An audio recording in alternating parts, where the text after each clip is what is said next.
estamos en nuestro capítulo del día de hoy y tenemos a Sofía Barrera, que nos acompaña.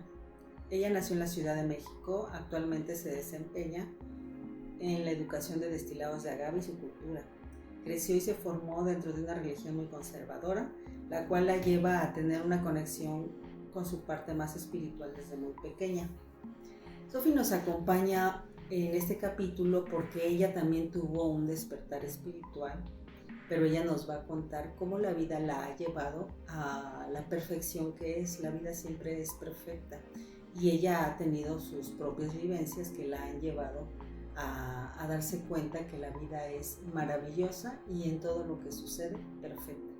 Hola Sofi, ¿cómo estás? Ay, Caro, bien, ¿y tú? Bien, nos da mucho gusto tenerte. Y cuéntanos, Sofi, ¿cómo era tu vida cuando eras una niña? Pues creo que mi vida de infancia fue muy bonita. Y yo... es mi mamá. Mi mamá la conoce bien. Fui una niña muy feliz. Siempre me sentí muy cuidada, muy amada. Tenía algunas cosillas que eran un poco difíciles para mí, que se mantenían como en secreto. Entonces, yo desde una corta edad entendí que no entraba como en la normalidad de ser una persona heterosexual. Y eso lo entendí como desde muy pequeña. Entonces sufrí un poco el sentirme juzgada porque tal vez no jugaba con lo que se supone que debía haber jugado. Debía haber jugado con Barbies y con muñecos, muñequitas y así, pero pues a mí me gustaba, no sé, jugar fútbol, jugar luchas o cosas así. Y me gustaba, me divertía mucho, pero era algo que me causaba mucho pues pesar porque nunca pude expresar esa parte que vivía en mí hasta que tuve como unos 16, 17 años. Bueno, no, fue como hasta los 20.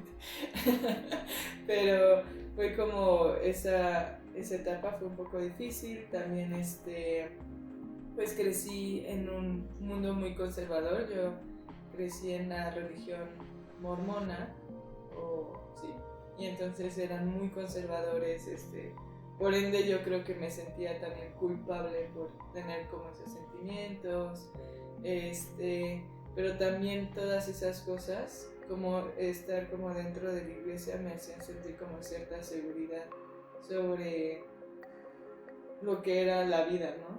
Creo que desde que era muy pequeña tuve los pensamientos de, pues, ¿qué hago aquí? ¿Qué soy? ¿Cuál es como el propósito de mi vida? Desde muy chiquita siempre me lo pregunté y eran respuestas que cuando yo era pequeña podían ser respondidas a través de una religión y esa fue mi infancia. Ok. Ahora cuando empiezas a desarrollarte como una adolescente, ¿cómo vivías tú internamente esa parte de tu sexualidad que no podías expresar?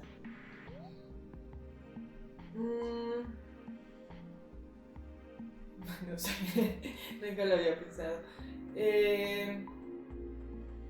Pues cuando era adolescente, creo que fue cuando me empecé a dar más cuenta y me empezó a costar muchísimo más trabajo. Sobre todo porque mis amigos pues ya empezaban a tener novios, mis amigas tenían novios y fue un poco complicado para mí porque a mí no me gustaba nada. Entonces eso como que me hacía sentir fuera del lugar, como que no pertenecía dentro del grupo de amigos porque pues no sentía atracción pues más que por chicas, pero también era muy raro que no me gustaran. Entonces siento que eso me hacía sentir como muy fuera de lugar. Hasta que tuve como 17 años, empecé a salir con hombres y la verdad es que pensé que, Bueno, sí, creo que sí me gustaban. La verdad es que tampoco no estoy tan segura. Y yo pensaba que me podía curar. Era algo que yo... Ay, me da tristeza. Y porque no es ninguna enfermedad. Entonces cuando era adolescente y me di cuenta que la iglesia me decía, no, es que estás mal, eres una mala persona si te gusta alguien de tu mismo sexo. Entonces lo que yo hacía, como era pues muy religiosa y así, era que a veces en las noches me quedaba orando hasta dormirme, pidiéndole a Dios que me quitara la homosexualidad. Y bueno, eso fue cuando fui como adolescente. Y creo que ya después de eso empecé a salir con chicos y pensaba como, bueno, pues creo que sí puedo. Creo que sí puedo ser heterosexual. Pero al final de cuentas, pues me di cuenta que ni siquiera me gustan las etiquetas.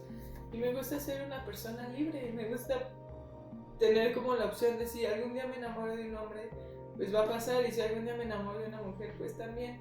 Y no está mal enamorarme ni de un hombre ni de una mujer. Y no tengo que sentirme culpable por amar a una persona. Y eso fue lo que pasó en mi adolescencia. Fue como darme cuenta. Bueno, en esa época yo pensaba que estaba mal. Hasta que ya cumplí como unos 20 y tantos años. Y me di cuenta que pues no era mala persona. Ok. Sofi, tú fuiste a una misión por parte de la religión que en ese momento profesabas. Cuéntanos de eso. En esta religión a la que yo pertenecía, no era un requisito, pero era como algo que te alentaban a hacer de manera muy fuerte, ¿no? Te decían que era un mandamiento de Dios, que tú fueras a una misión y si amabas a Dios, pues fueras, ¿no? Entonces, para los hombres era de 18 años hasta los 20 y tantos y para las mujeres de 19 años en adelante. Y cuando cumplo 19 años, mi familia estaba pasando como un momento difícil, que era como la separación de mis papás. Entonces, en mi inocencia de una niña de 19 años, pensé que si me iba a la misión y otorgaba como ese servicio a Dios, mi familia iba a estar bien. Que fue todo lo opuesto.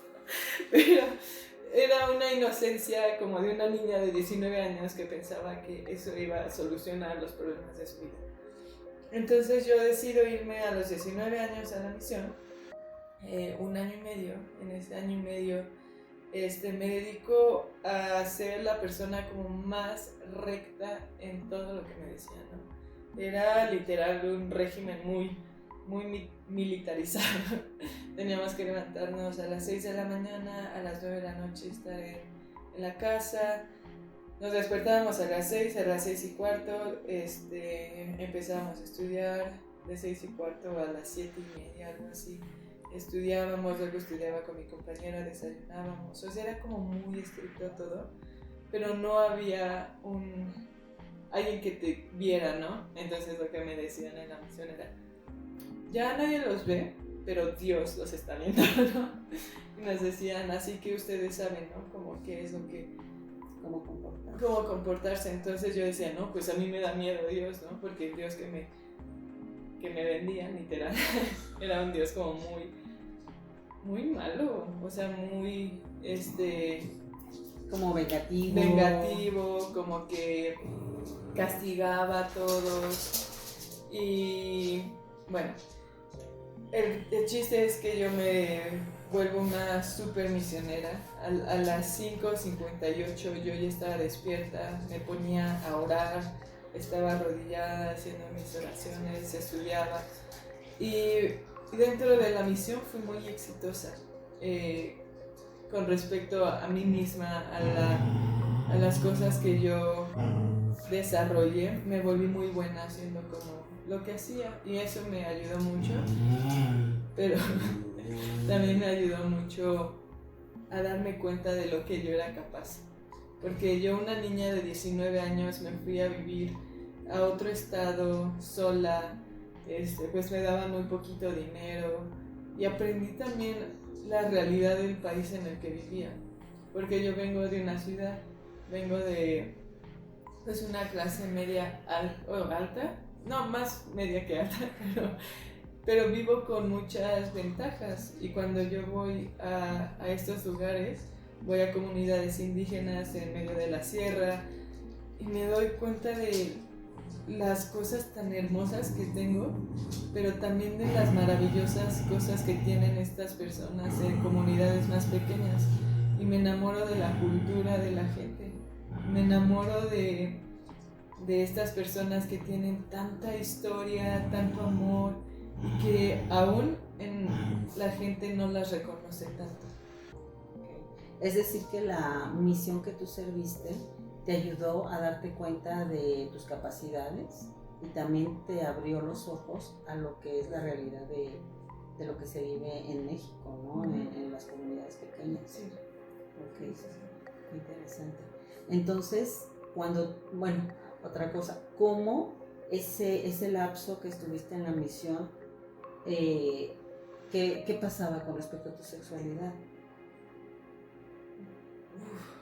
Pues me pasó muy pocas veces, la verdad estaba como muy enfocada en hacer como el trabajo de la misión. Llegó a pasarme un par de veces, bueno, creo que una vez que sentí atracción por una de mis compañeras con la que estaba. Creo que era mutuo, y eso lo hizo muy complicado. Pero dentro de lo que yo estaba haciendo, yo sentía que era muy malo si yo lo hacía. Te sentías como una persona que estaba en un pecado, ¿no? Exacto. Entonces, lo que yo hacía, pues en las religiones, como ya se sabe, pues tú haces como un sacrificio a cambio de un beneficio, ¿no? Entonces, la gente lo que hace son ayunos. Entonces, yo ayunaba un día sí, un día no, un día sí, un día no, para que me ayudara a quitarme la condición de la homosexualidad cuando yo estaba con esa persona. Y estuve casi 3 meses con esa chica, pero pues nunca pasó nada, porque pues yo como intentaba como retraerme como demasiado, ¿no? Y creo que era mutuo, entonces pues nunca pasó nada, pero pues sí. Ok. ¿En qué momento tú decides decir la persona que eres? ¿Y qué pasa con tu entorno familiar? Cuando regreso de la misión, ya tenía 21 años, creo. Y a los 22 años, cuando regreso, primero mi entorno familiar era súper tóxico. Vivía una situación familiar terrible. Yo regreso a mi casa sin mi cuarto, porque básicamente mis papás se habían peleado y pues se dividieron en los cuartos, y pues yo me quedé sin nada, porque mi papá se fue a mi cuarto y así. Entonces yo regreso y pues me siento también muy fuera de lugar, porque sentía que no tenía un lugar, ¿no?, en donde estar. Y vivíamos una situación de violencia con mi papá y de mucha manipulación. La verdad es que yo viví mucha manipulación por parte de mi papá, porque yo tenía una idea como muy de niña, que no veía qué era lo que hacía mi papá, hasta que pues regresé de la misión. Entonces yo estaba en un momento muy vulnerable emocionalmente cuando regresé de la misión, porque tenía como expectativas muy altas y regresé a puros problemas, básicamente. Entonces yo reconecto con una amiga que había conocido en la misión, de hecho, y nos empezamos a volver súper cercanas y me enamoro de esa chica. Entonces, cuando me enamoro yo quiero intentar todo, no voy a tener miedo, y decido como abrir mi sexualidad y decir, ¿saben qué? Me enamoré de esta persona y voy a hacerlo. No me importa lo que diga la gente, sino voy a intentarlo. Bueno, aunque sí me importaba en esa época, pero bueno, decidí, a pesar de todo lo que yo estaba viviendo, pues hacerlo, ¿no? Y es así como decido abrir mi sexualidad, porque me enamoré de una chica. Ok. ¿Y cómo fue para tu familia que tú abrieras ya a decir realmente quién eres? Pues mi familia más cercana, o sea, mi mamá, papá, hermanos, hermano, creo que fue un poco difícil. Mi hermano fue como creo que el que más se abrió y como que él fue súper lindo conmigo, me apoyó mucho. Mi papá me decía, no, yo nunca voy a aceptar lo que eres, pero nunca te voy a dejar de amar. Y yo, bueno, no sé qué es eso, pero nunca, o sea, creo que no fue tan difícil como yo pensé. Sí fue difícil al principio, pero fueron como pequeños meses. Creo que esa fue una parte como que no fue tan pesado como yo pensé que lo iba a hacer, sino lo que me costó más trabajo fue que dentro de la iglesia, pues yo crecí toda mi vida dentro de una iglesia, todos mis amigos eran de la iglesia y de repente salgo, abro mi sexualidad y todos me dejaron de hablar. O sea, todos mis amigos de la iglesia, tengo 2 que 3 amigos que todavía con los cuales hablo, pero, o sea, básicamente todo mi círculo me dejó de hablar simplemente porque abrí mi sexualidad. Okay. Entonces, esa fue la parte más difícil, como que mi círculo y la gente que yo amaba me dejó de hablar. No fue tanto de mi familia, fue como de la gente de afuera. Okay. ¿Y qué pasó, por ejemplo, dentro de la misma iglesia? ¿Qué dijeron? Porque bueno, tu familia dice, bueno, pues te amamos, no importa, o sea, no. Bueno, por mi parte fue sí como algo muy sorpresivo, pero también algo como de decir, pues yo lo que tú eres, yo lo acepto porque no voy a poner mis expectativas personales en ti, ¿no?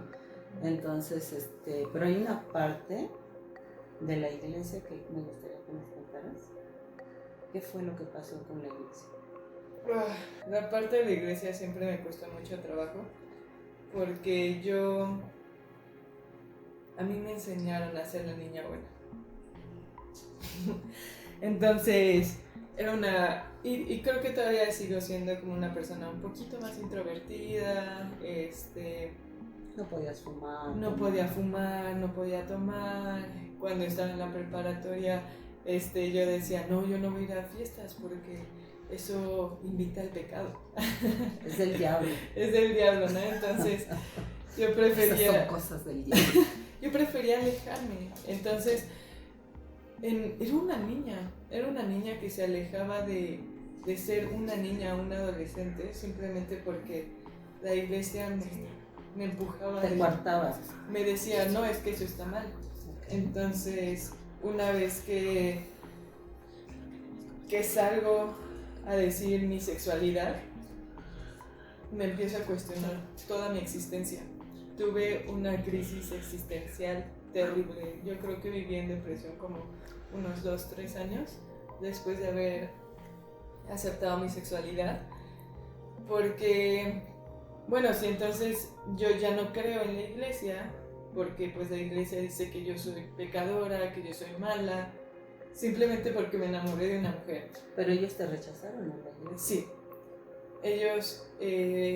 ellos literal lo que hicieron fue hacer como un consejo, que eso le dicen, y me excomulgaron de la iglesia por haber tenido una relación con una mujer.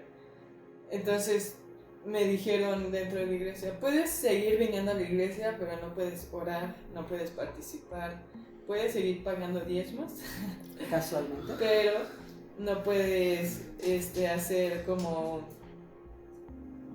nada que te acerque a Dios, básicamente. cuando a mí me dicen, no puedes orar, yo me quedé, ¿cómo? O sea, me estás cortando la comunicación que yo tengo con Dios. Y porque en ese entonces, pues yo pensaba, y mi idea de Dios era una religión. Entonces cuando me dicen, no puedes orar, yo me quedo, entonces ya nunca me puedo comunicar con Dios. Porque yo, a pesar de toda esta situación, yo oraba en las mañanas, oraba en las tardes, oraba en las noches, porque siempre me gustó sentirme cerca de esta entidad que yo conocía como Dios. Entonces, cuando me dicen y me excomulgan de la iglesia y pasa todo esto, pues me dolió muchísimo, pero más por mi parte espiritual, porque no me sentía digna de tener una relación con Dios. Entonces, cuando yo digo, no, es que esto no puede ser Dios, entonces dije, bueno, pues la religión no es verdadera, esta religión no es real, porque no creo que Dios sea así. Pero entonces me empecé a cuestionar, ¿existe Dios? Y si no soy una hija de Dios, y si no existe este plan que me habían dicho ellos, pues ¿qué rayos hago aquí, no? O sea, como que me quedé, bueno, entonces, ¿cuál es mi existencia? ¿Cuál es el motivo de lo que estoy haciendo aquí? Entonces entré como en una depresión muy fuerte. Entré a trabajar en un bar que fue como también una parte de experimentar lo que nunca había experimentado cuando fui adolescente. Y pues trabajar en un bar es ir de fiesta todos los días como trabajo, ¿no? Entonces pues caí como en muchos excesos en esa época. Mi vida con esta chica que era mi novia fue muy tormentosa, fue súper intensa, peleábamos muy feo, vivíamos como en mucho descontrol, pero yo siento que también era una depresión que yo cargaba y que no entendía qué estaba haciendo. Entonces esa fue como la parte de la religión, y a partir de ese momento nunca he regresado a la iglesia, no tengo ganas, y de hecho si puedo decirle a alguien que no se acerquen a esas religiones, lo hago. Porque pues al final me di cuenta que toda mi autoestima fue dañada por una religión. O sea, yo crecí con muchos problemas de autoestima simplemente por eso. ¿Y en qué momento entonces tú, vamos a la espiritualidad y luego vamos a retomar la parte del trabajo? ¿En qué momento reconectas con tu parte espiritual y de tener esa comunicación con Dios? ¿Qué pasa ahí? Creo que empiezo a reconectar justamente antes de que empezara la pandemia, poquito antes de que empezara la pandemia, porque justamente pues tú has sido mi guía en este camino, y yo me acuerdo que siempre te veía ahí meditando, leyendo, y la verdad, o luego viendo cosas del tarot, y yo así como, ay, mi mamá, porque aparte en la iglesia pues todo eso que estaban haciendo era súper malo, ¿no? Sí. Y entonces justamente antes de la pandemia yo empiezo a intentar tener como nuevos hábitos, y empecé a ver que la meditación era algo bueno. Entonces me empecé a meditar un poquito más, y me encuentro con una rama de la espiritualidad que me encanta, que es la astrología.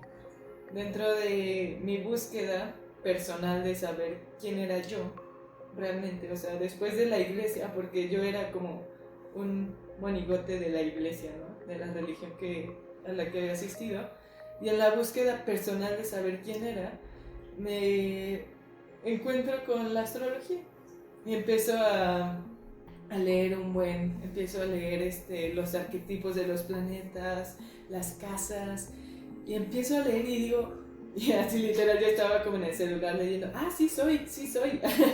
Entonces como que eso me reconectó muchísimo con una parte espiritual, pero una parte espiritual tomada desde otro enfoque. entonces empiezo a contactar a través de la astrología con otros maestros que también creían o que enseñan a través de la astrología. Y me empieza a encantar muchísimo porque siempre me ha gustado mucho la historia, la cultura. Y entonces ahí hago como un cierto clic. Y en la pandemia, pues termino con la que era mi novia. Y ella se va a vivir a otro estado. Y esta ruptura me dejó pues, muy triste, muy desolada. Y yo buscando sentirme mejor, pues empiezo a retomar otra vez mi espiritualidad. Empiezo a buscar ir a terapia, empiezo a meditar, pero me daba mucho miedo meditar. ¿Por qué? Porque cuando meditaba, las primeras veces que meditaba me conectaba muy rápido. Entonces tenía viajes como astrales a los 5 minutos de que empezaba a meditar y a mí me aterraba saber que me querían enseñar. Me daba mucho miedo que me dijeran, tienes que hacer algo así, porque yo venía como de toda la religión y decían, no quiero que me vayan a meter tanto en la espiritualidad que me digan, tú tienes que hacer algo así, y yo, porque ya no quiero hacer nada que tenga que ver con religiones, o sea, quiero tener mi propia espiritualidad sin necesidad. Quieres ser tu propia maestra. Exacto. Entonces fue como así y ya tenía mucho miedo. Y en la pandemia ya pues no tenía mucho que hacer más que sanar. Entonces busqué sanar, empecé a leer mucho y hubo un libro que me cambió completamente mi vida, que se llama La Ley del Uno. La Ley del Uno de Ra. Lo primero escuché como una chica que hace videos que como la reseña y dije, eso suena muy interesante. Lo empecé a escuchar y así yo lloraba con las respuestas y decía, es que siento que este mensaje es como si ya lo hubiera escuchado. Y es como si todas las verdades que he escuchado como a medias del mundo, por fin tuvieran como una conexión. Y entonces a partir de eso yo dije, no, pues o sea, es que soy todo, ¿no? Soy todo y todos somos uno y pues ya empieza como ahí Como que te hace más sentido todo lo que empiezas a vivir con tu propia búsqueda e interiorizando, ¿no? Sí. Y como que dices, esto es lo que me realmente... es como si lo estuvieras más bien recordando, porque no es algo como que conecta, sino como que más bien dices, esto es así. Ajá, sí. Es algo muy curioso porque, por ejemplo, yo, después de haber leído ya también muchos libros de la meditación y eso, muy curiosamente dejé de decir Dios y empecé a decirle la fuente. Pero lo más chistoso es que la mayoría de seres humanos que empiezan con esta cuestión, y a conectarse con ellos mismos, empiezan a decir la fuente y ya no dicen Dios. Sí. Y no es algo como que alguien te lo diga, como que tú lo sabes. Y eso es algo pues maravilloso. Sí, y por ejemplo a partir de ahí como que cambió completamente mis creencias sobre que Dios era un ser como supremo. Y que juzga, Que juzga, o que simplemente está como fuera de nosotros, ¿no? Es como una entidad pues externa. Y cuando empiezo con esta búsqueda me doy cuenta que pues todos somos Dios y, o sea, es como, es una energía. Es una unidad. Es una energía y todos somos parte de eso, entonces como que dejé de hacer como las oraciones como las que antes hacía. Después viene, ya después, hace un año casi, hice ayahuasca. Eso me ayudó aún más a entender toda mi existencia, a entender qué hacía. Y pues de ahí se han venido muchísimas bendiciones, pero ha sido un camino que no ha sido pues fácil. Ha sido un camino que sí me ha costado un poquito llegar hasta el punto en el que estoy, pero estoy muy feliz.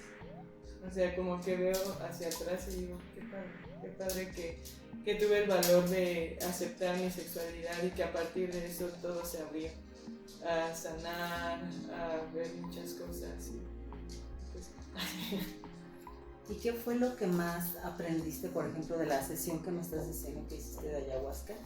¿Qué es lo que más te enseñó? ¿O la parte que más fue así como de hay que sanar esto? Pues como había dicho, en la iglesia y creo que también en mi familia, pues soy la mayor. Entonces también siempre tuve como esta idea de, ¿cómo se dice? De ser como la persona que cuida a los demás. Entonces, no sé por qué desde muy pequeña me puse como en ese papel de querer ayudar a todos en mi familia, ya sea mi papá, mi mamá, mi hermano. Y ya después de eso, pues me puse a ayudar a medio mundo porque luego fui a la misión y me di cuenta que en la ayahuasca, es que no estaba bien. Que te habías dejado de lado. Ajá, y me acuerdo mucho que yo le pregunté, porque tú me dijiste que tenía que pedirle a alguien que me acompañara en mi viaje como para que me protegiera. Entonces yo siempre he sentido una conexión muy grande con la naturaleza y con la tierra. Entonces yo le dije, mamá Gaia, cuídame. Entonces cuando ya me empecé a sentir como que me estaba yendo, como en el viaje, empecé, mamá Gaia, ¿dónde estás? Y luego sentí como un abrazo. Y le dije, ay, qué bueno que estás aquí, ¿no? Y ya le dije, ¿puedo ver cómo te sientes tú? Y ella me dijo, sí. ¿Va? Y entonces empecé a ver como imágenes de gente riéndose y amándose. O sea, era todo súper bonito y justo los veía como en colores azules y se escuchaban risas y así. Y me sentí súper feliz, así, wow, qué bonito, Gaia. Y de repente cambia no sé, como el clima, no sé, la imagen, y se torna horrible. Empiezo a escuchar lamentos, gente, o sea, no lamentos de, o sea, lamentos de desgarradores, de que la gente sufría. Empecé a escuchar guerras, empecé a escuchar cosas que ya no quería. Y yo le dije, ay, ya, gracias, ya no necesito saber más. Y ya me dijo, dilo. Y yo, ya es suficiente. Y me dijo, no, dilo. Y yo, que ya déjame. Y me dijo, no, pero me gritó así como una zarandeadísima, me gritó, grita, dilo. Y entonces ya le grité, ya. Y entonces... Pero el grito ya fue físico. El grito fue físico y yo creo que todos en la ayahuasca se quedaron, ¿qué onda con esta niña? Y bueno, a partir de eso ella me suelta y entonces me di cuenta que yo no estaba pidiendo como debía pedir el respeto. Entonces, sí, por ejemplo, le decía a mis amigos, ay, no me molestes, como muy linda, ¿no? O como, ay, como intento no dañar a las personas, pero no, o sea, yo tenía que ser fuerte y decir las cosas como eran, o sea, no, déjame, ya, o sea, como poner límites. Y entonces justo eso fue como una de las cosas que, bueno, fue la cosa que más me dejó marcado y sigo trabajando en eso porque aún me cuesta mucho trabajo, pues 28 años siendo así. Pues no es tan fácil como, bueno, ya. Empezar a poner los límites claros a todas las personas. Sí, incluso a las que más amas, a las de tu familia. Sí, esos son los que más me cuestan. Okay. Bueno, pues está muy interesante todo eso, Sofía. ¿Y estas experiencias te hacen reconectarte contigo mismo y otra vez con la fuente, con Dios? Sí. Ay, qué bonito, me encanta. La verdad es que esas experiencias que yo sé que hemos vivido juntas muchas, la mayoría de estas experiencias han sido para que nosotros evolucionemos y para que podamos entender que somos nuestros propios maestros y que vamos conectando obviamente con ciertas personas que llevan más camino recorrido que nosotros y eso nos va conectando a nosotros mismos. entonces está súper bonito, Sofía. Yo te quería preguntar con respecto a tu trabajo, porque la vida es perfecta tal como es y vamos viviendo experiencias bien interesantes. Tú empiezas a trabajar en un bar como mesera. Y a través del tiempo, pues empiezas a aprender bastante de todo lo que tú haces, pero en 2000, antes de la pandemia, tú ibas a ir a algún lado antes a trabajar. Cuéntanos esa historia. Pues sí, justo como dices, todo es perfecto como es. Entonces yo entro a trabajar en un bar que era muy conocido aquí en la Ciudad de México, pero era muy intenso. Entonces no me gustaba tanto. O sea, era divertido, pero ya después no me gustó tanto. Entonces, como que yo digo, bueno, pues ya estuvo bueno, ¿no? Porque era una vida muy intensa.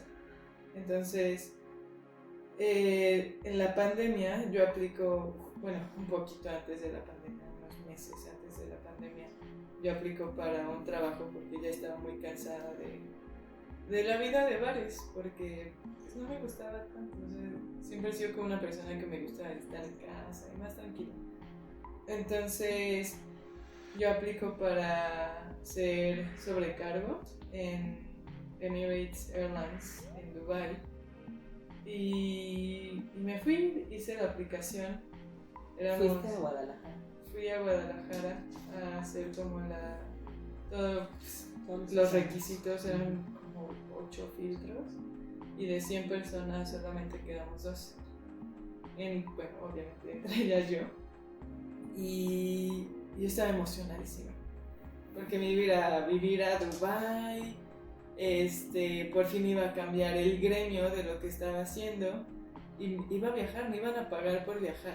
Entonces yo estaba súper emocionada, tenía ya mi visa, mis boletos para irme, tenía mi contrato, ya lo había firmado,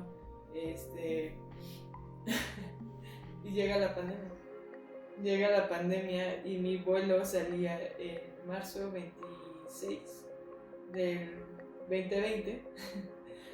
Y como los primeros días de marzo cierran todas las fronteras de todo el mundo y no pude salir. Entonces, ¿cómo te sentiste? Uy, sí me sentí bien triste porque venía de terminar con mi exnovia, venía de una situación familiar súper fea que ya no quería estar ahí y pensé que ya lo había logrado. Pero ese sueño de ser sobrecargo, ¿por qué? Ay, cuéntanos. Y yo lloro mucho con aquí todavía tengo. Hay una persona que yo admiré muchísimo toda mi vida. Se llama Laura. Laura es mi tía. Y yo me acuerdo que cuando era pequeña yo admiraba a Laura. Laura era como la persona más libre que yo conocía. Era libre, independiente. Era una mujer que entraba a cualquier cuarto y todos, wow, ¿quién es ella? Entonces, Laura era sobrecargo. Laura había viajado por todo el mundo, tenía una voz increíble. Su voz era súper bonita, era guapísima. Y yo veía a mi tía y decía, yo quiero ser como mi tía. Entonces, cuando yo era niña, siempre quise ser como Laura. Quise ser como la persona que todos volteaban a ver, súper guapa, súper perfumada, libre, viajaba a todos lados, ella hacía lo que ella quería. Y entonces yo soñaba de niña con ser sobrecargo. Cuando lo logro, es a un pie literal de estar allá. O sea, no me regresan, pero me dicen que ya no. Y me dolió horrible, porque era el sueño de Sofía bebé. O sea, Sofía bebé siempre quiso ser sobrecargo por su tía, porque ella quería ser como su tía. Entonces... Pero Laura ya no está. Laura falleció en 2010 y fue una razón por la cual también me volví súper... no sé, cómo intentar cuidar a mi familia, porque pues Laura era tu mejor amiga, tu hermana, ¿no? También. Entonces cuando ella se va, pues también fue una depresión muy fuerte para ti. Entonces yo, como una niña de 14 años, intento, no sé por qué hice eso, pero intento como tomar como ese rol de una amiga para ti, ¿no? Entonces fue muy feo, pero bueno, siempre voy a extrañar mucho a Laura, la admiro mucho y espero verla algún día. Y sabemos que sí. Eso es lo que hemos aprendido a través de la espiritualidad, porque no somos este cuerpo, somos alma. Y la vida no, o sea, el cuerpo físico pues sí tiene que quedarse, pero el alma continúa, lo que realmente somos, la esencia. Y es lo que afortunadamente con este tipo de conocimiento que hemos adquirido sabemos. Y eso nos da paz y mucha tranquilidad. ¿Qué pasa después de que tú te quedas sin trabajo? Que eso que dijiste de no inventes, pasé todos los filtros, de 100 personas se quedan 2, entre ellas estoy yo, y de repente dicen, ¿saben qué? Pues siempre no. Sí, pues ¿Qué pasa después? Estuvo muy difícil porque fue todo el año del 2020, pues casi no había trabajo. Entonces, pues la verdad es que lo único que yo sabía hacer y sé hacer bien es el servicio a clientes. Yo soy muy buena hablando, soy muy buena atendiendo a la gente, soy muy buena enlazando con la gente. Entonces, una de mis mejores amigas me dice, oye, pues hay un lugar en este bar. Y la verdad es que yo ya no quería trabajar en un bar. Era un bar como con otra temática, era un bar más tranquilo, ya no era como de perdición como los otros. Pero pues no, ya no quería trabajar en esa clase de lugares. Entonces la verdad fue una decisión que me costó mucho trabajo tomar. De hecho, como en esa época ya había como un poquito más de despertar dentro de mí, yo pregunté si tenía que regresar a trabajar a bares y me dijeron que sí, y yo cuando preguntas y te dicen que sí. Cuando vas por el trabajo y te contratan. Entonces, pues ya, dije, bueno, pues ni modo, si es lo que quieren, pues ahí voy, ¿no? Entonces me volví a meter a ese bar a trabajar y yo así como súper esperanzada, ¿no? Y dije, ni siquiera me metan en la barra, porque yo les dije, ya no voy a ser bartender, nada más déjenme acá afuera, porque no pienso quedarme aquí mucho tiempo, porque pensé que lo de Dubái iba a salir o iba a salir algo. No salió, pero el chiste es que fueron saliendo, a partir de ese regreso a ese lugar, todo se desencadenó. Siempre me gustó mucho los destilados de agave. Cuando trabajé como en este bar, me acuerdo que una vez me invitaron un mezcal y como obviamente yo no sabía tomar, me lo fondeé, así, me supo horrible.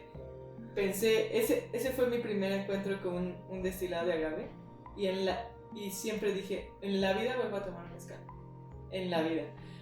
Luego me pasé a trabajar en una mezcalería y me empezaron a enseñar mucho y yo dije, wow, esto está increíble. El destilado de agave viene de una planta viva que tiene que crecer por muchos años y hay mucha cultura detrás de eso. Y dije, wow, parece como una bebida pues súper ancestral, y sí.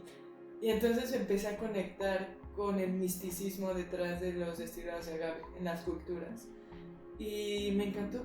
Entonces cuando yo empiezo a trabajar en ese lugar, empiezo a ofrecer catas a las personas dentro de la zona donde yo trabajaba, pues había trabajo, hay muchos extranjeros y afortunadamente pues yo era de las pocas que hablaba inglés. Entonces yo empiezo a dar catas de mezcal y pero no les empiezo a decir, esto sabe a esto, no, yo les contaba, este es el agave que crece en los terruños de, no sé, y empiezo a contarles las historias y todos empiezan a maravillar de lo que yo les estaba contando y dije, wow, qué bonito trabajo, pero pues nunca pasó por mi mente dedicarme a eso, ¿no? Entonces, salgo de trabajar de ahí de dar estas catas. De dar estas catas. Y una marca me busca. Bueno, una amiga me dice, oye, estamos buscando a alguien que dé catas de mezcal acá con nosotros. Entonces yo empiezo a trabajar con esta marca y me encanta.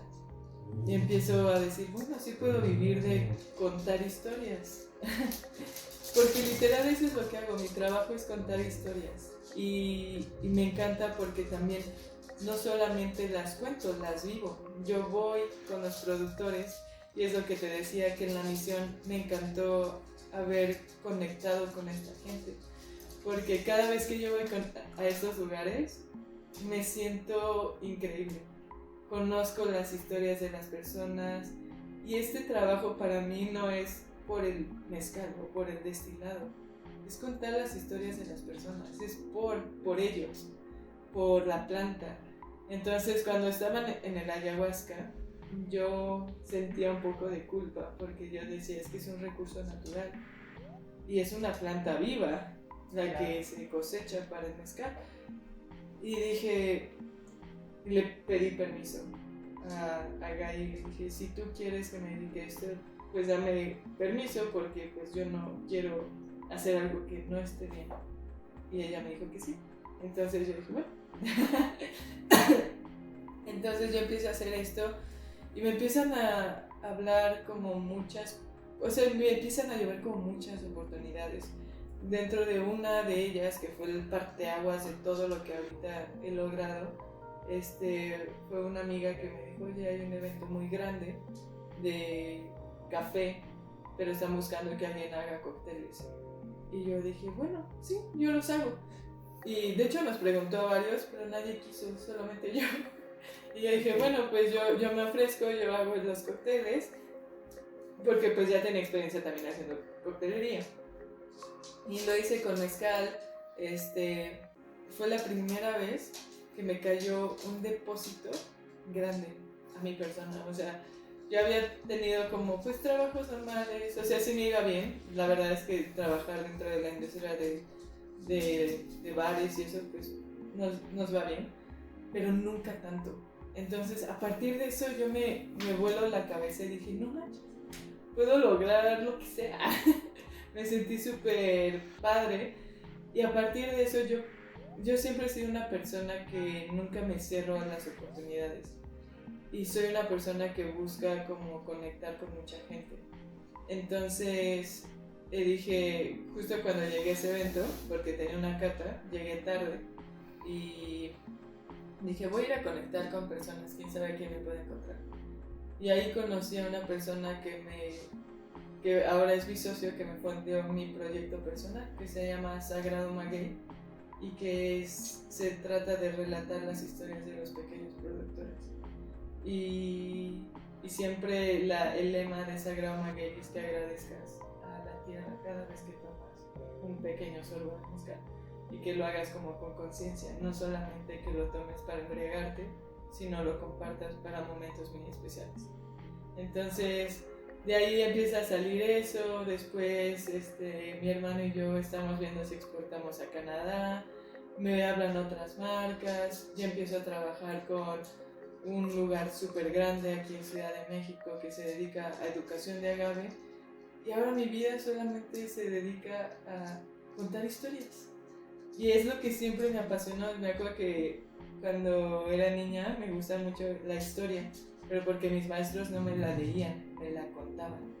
Y ahora yo me dedico a eso, me dedico a contar historias de productos mexicanos. Y eso se me hace muy bueno. Y es algo que te ha llenado, ¿no? Sí. Y yo siempre pienso, bueno, no siempre, pero ya a partir de que pues descubrimos otro tipo de, más bien la espiritualidad que es más personal, como que cuando tú expresas realmente la persona que eres y te aceptas como eres, empiezas a vivir tu vida de una manera más conectada contigo mismo y es cuando tú descubres las cosas que te apasionan. Pero mira, este canal se llama gente normal viviendo lo extraordinario. Y hay algo extraordinario en todo esto, Sofía. No hay errores, no hay equivocaciones. Yo recuerdo que tú te hiciste un tatuaje. ¿Qué pasó después de que te hiciste ese tatuaje? ¿Te acuerdas? Acá está el tatuaje. Primer tatuaje que se hizo, algo pasó después del tatuaje. ¿Te acuerdas? Esta es una carta del tarot que es el loco. Entonces, el loco representa como un ser libre, que es aventurero y que no le tiene miedo literalmente a nada, ¿no? Entonces, cuando me tatúo, a las 2 semanas me hablaron los de Dubai, los de Emirates, y me dicen que vuelva a reaplicar porque ya estaban hablando otra vez. Y para entrar a Dubai no te aceptan con tatuajes. Entonces, pues se volvió realidad. Porque pues sí, o sea, en mi locura y de decir, sí, no tengo miedo a nada, me tatúo. Y ya nunca pude retomar esa opción. Y a partir de eso, pues, a partir de que me tatué, pues yo cerré como esa misma cosa, pero a la vez estoy súper feliz porque encontré algo que me gusta, algo que me apasiona. Y si me hubiera ido a Dubái, nunca lo hubiera podido hacer. Y también si me hubiera ido a Dubái, nunca hubiera podido hacer el ayahuasca. Seguramente estaba como justo a la mitad de mi despertar, entonces seguramente me hubiera regresado. Entonces creo que fue por un bien mayor. Y ahora mi vida es súper bonita, vivo con mi familia, con mis perritos, me dedico a lo que me gusta, viajo a estos lugares pequeñitos a conocer productores. Me siento muy feliz porque a pesar de que me dedico como algo que mucha gente podría decir, ay no, se dedica al alcohol, no manches. La semana pasada fui a un lugar hermoso en la sierra de Oaxaca y no había nada, pero me sentí tan llena y dije, wow, estoy en medio del todo, del universo. Y todas estas cosas me conectan mucho con mi espiritualidad. Y es algo súper bonito, pero nunca lo hubiera podido lograr si me hubiera ido por ese camino. Y tal vez en otra galaxia, en otro universo, Sophie sí se fue a Dubái y tal vez nunca despertó. Pero en este sí. Pero en eso este es sí. importante. Me gusta mucho tu historia, Sophie, me gusta mucho tu historia porque eres gente normal, pero estás viviendo lo extraordinario. Y lo extraordinario es ser uno mismo y bueno, te agradezco muchísimo que hayas estado con nosotros. Me gustó mucho que compartieras tu historia y cosas muy íntimas y personales tuyas, que ojalá conecten con otras personas y les ayuden a entender que lo más importante es dejar vivir a las personas su propia vida, porque al final de cuentas nosotros tenemos hijos, pero no son nuestros, son de ellos mismos y ellos deben de tener el derecho a vivir su vida conforme ellos desean. Y esto fue otro capítulo de Gente Normal Viviendo Nuestra Vida. Gracias.